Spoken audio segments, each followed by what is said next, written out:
வணக்கம். தாய் டிவியின் பிரதான செய்திகளுடன் இணைந்திருக்கும் நான் ரோஷானி மனோரஞ்சன். முதலில் தலைப்புச் செய்திகள்.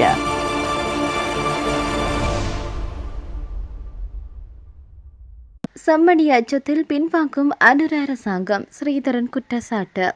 கொடூரமான படுகொலையை செய்த பிள்ளையானுக்கு விரைவில் தண்டனை. அரசு தரப்பிலிருந்து தகவல். அன்றுகுமார திசாநாயக்க ஜனாதிபதியாக பதவியேற்ற போது மந்திரக்கோள் வழங்கப்படவில்லை. அமைச்சர் வசந்த சமரசிங்க. இலங்கை வரலாற்றிலேயே மிகவும் மோசமான ஆட்சி. அனுர அரசை சாடிய விமல். இஸ்ரேல் பின்வாங்காது, நெதன்யாகு அதிரடி. அமெரிக்க உயர்மட்ட தூதுவர்களை புறக்கணித்த ஈரான், மீண்டும் உச்சமடிக்கும் பதற்றம். இனி விரிவான செய்திகள்.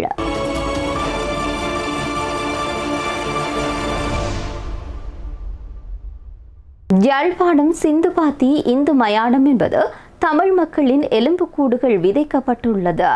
இனப்படுகொலையின் வாயிலாகவே இன்று உலகிற்கு அடையாளப்படுத்தப்பட்டிருக்கிறது என்று தமிழரசு கட்சியினுடைய நாடாளுமன்ற உறுப்பினரான சிவஞானம் ஸ்ரீதரன் தெரிவித்தார். செம்மணி மனித புதைக்குழி மற்றும் ஏனைய மனித புதைக்குழிகள் குறித்த மரண தண்டனை கைதியான சோமரத்ன ராஜபக்ஷ குறிப்பிடும் விடயங்களை ஆராய்ந்தால் ஓய்வு பெற்ற இராணுவ அதிகாரிகள் மற்றும் உயர் அதிகாரிகளை கைது செய்ய நேரிடும் என்ற அச்சத்தில் அரசாங்கம் இருப்பதாக அவர் குற்றம் சாட்டியிருக்கின்றார். இதுகுறித்து தென்னிலங்கை ஊடகம் ஒன்றுக்கு வழங்கிய செய்தியில் சில விடயங்கள் சொல்லியிருக்கின்றார். யாழ்ப்பாணம் சிந்துபாத்தி இந்து மயானம் என்பது தமிழ் மக்களின் எலும்புகள் விதைக்கப்பட்டுள்ள இனப்படுகொலையின் வாயிலாகவே என்று உலகிற்கு அடையாளப்படுத்தப்பட்டுள்ளது. ஏற்கனவே இந்த பகுதியில் பெருமளவிலான தமிழ் மக்கள் படுகொலை செய்யப்பட்டு புதைக்கப்பட்டார்கள் என்பதை மரண தண்டனை கைதியான சோமரத்ன ராஜபக்ஷ கைது செய்யப்பட்ட காலத்தில் குறிப்பிட்டிருந்தார். மரண தண்டனை கைதியான சோமரத்ன ராஜபக்ஷ செம்மணிகிரி சந்தியில் உள்ள கோயிலுக்கு முன்புறத்திலும் நல்லூருக்கு செல்லும் பாதையிலும் மனித உடல்கள் புதைக்கப்பட்டதாகவும் இராணுவத்தால் அவர்கள் கொலை செய்யப்பட்டதாகவும் தெரிவித்திருக்கின்றார். ஆகவே இது மறைக்கப்படக்கூடியதொரு விடயமல்ல.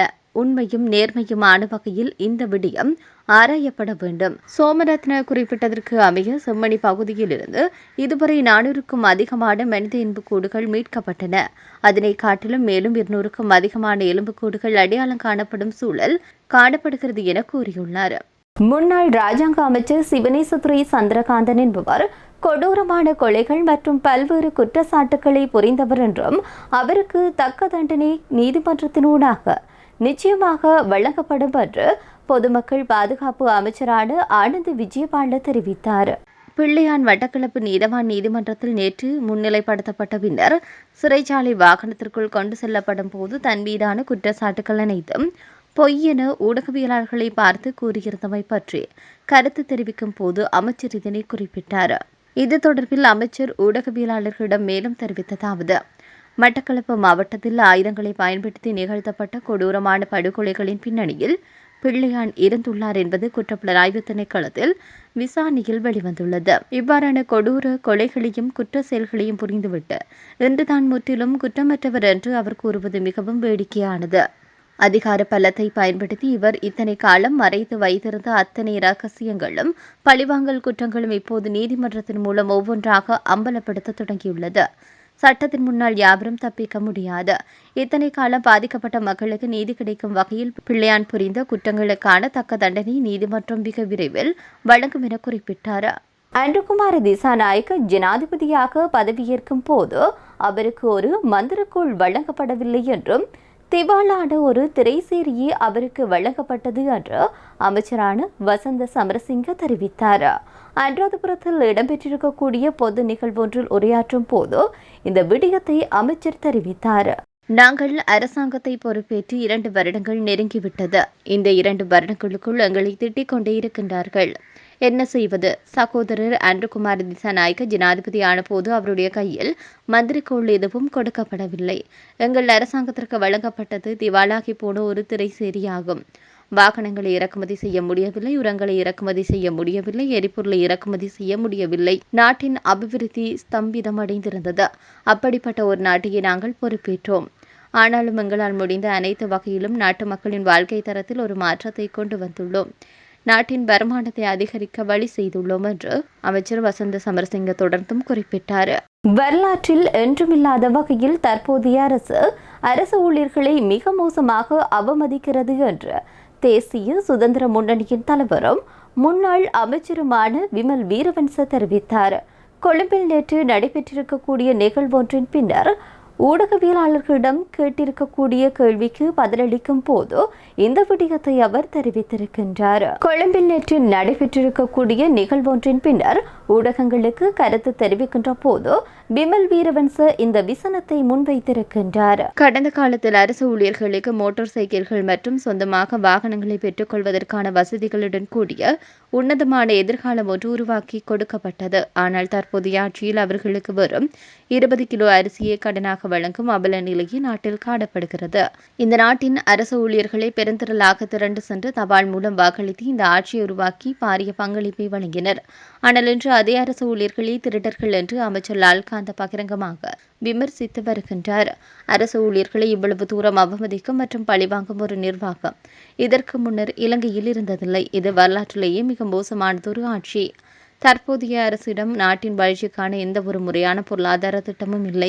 தினம் 20 என்ற கணக்கில் கைது செய்வது மட்டுமே இந்த அரசின் பிரதான வேலை திட்டமாக மாறியுள்ளது. ஏதாவது ஒரு குற்றச்சாட்டை சுமத்தி தினமும் 20 வீதம் அரசியல் பழிவாங்கலின் அடிப்படையில் கைது செய்து அதன் மூலமே இந்த அரசு தங்களை தக்க வைத்துக் கொள்ள பார்க்கிறது என்று கடுமையாக குற்றம் சாட்டினார். இஸ்ரேலிய ராணுவத்தின் கட்டுப்பாட்டில் உள்ள லெபனான் பகுதிக்கு இஸ்ரேலிய பிரதமர் பெஞ்சமின் நெதன்யாகு விஜயம் மேற்கொண்டிருக்கின்றார். அங்குள்ள வீரர்களிடம் உரையாற்றிய அவர் ஈரான் ஆதரவு பெற்று ஹிஸ்புல்லா அமைப்பின் அச்சுறுத்தல்கள் நீடிக்கும் வரையில் இஸ்ரேல் லெபனானினுடைய தெற்கு பகுதியில் இருந்து பின்வாங்காது என்று தெரிவித்திருக்கின்றார். அமெரிக்காவின் மத்தியஸ்தில் கடந்த வெள்ளிக்கிழமை இஸ்ரேல் மற்றும் லெபனான் அரசாங்கங்களுக்கு இடையில் எட்டப்பட்ட பாதுகாப்பு ஒப்பந்தத்திற்கு பிறகு நெதன்யாகு ஆக்கிரமிக்கப்பட்ட லெபனான் பகுதிக்கு செல்வது இதுவே முதன்முறையாகும். இந்த நிலையில் அச்சுறுத்தல் நீங்கும் வரை நாங்கள் தெற்கு லெபனானை விட்டு வெளியேற மாட்டோம் என்பதில் உறுதியாக இருக்கின்றோம் என்று நெதன்யாகு ராணுவ வீரர்களிடம் கூறியதாக அவருடைய அலுவலகம் வெளியிட்டுள்ள அறிக்கையில் தெரிவிக்கப்பட்டுள்ளது.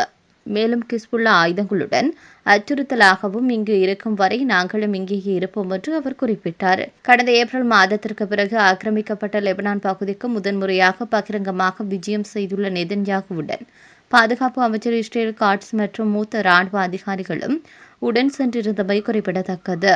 அமெரிக்காவின் உயர்மட்ட தூதுக்குழுவை சந்திக்கப் போவதில்லை என்று ஈரான் அறிவித்திருப்பதாக சர்வதேச ஊடகங்கள் செய்தி வெளியிட்டுள்ளது. ஈரானின் அணுசக்தி திட்டங்களில் சாத்தியமான கட்டுப்பாடுகள் போன்ற மிகவும் கடினமான தலைப்புகளை கையாள்வதற்கு முன் கையெழுத்திட்ட போர் நிறுத்தத்தின் விதிமுறைகளை இருதரப்பும் சரியாக பின்பற்ற வேண்டும் என்று அதிகாரிகள் தெரிவித்துள்ளனர். அமெரிக்க ஜனாதிபதி டொனால்டு டிரம்பின் மருமகன் ஜாரெட் குஷ்னர் மற்றும் தூதுவர் ஸ்டீவ் விட்காஃப் ஆகியோர் உயர்மட்ட பேச்சுவார்த்தைக்காக தோஹாவிற்கு வந்து சேர்ந்துள்ளனர். எனினும் அவர்கள் ஈரானியர்களை நேரடியாக சந்திப்பதற்கு பதிலாக மத்தியஸ்தர்களையே சந்திப்பார்கள் என்று ஈரானும் அதனை நடத்தும் கட்டாரும் முன்னதாக தெரிவித்திருந்தது.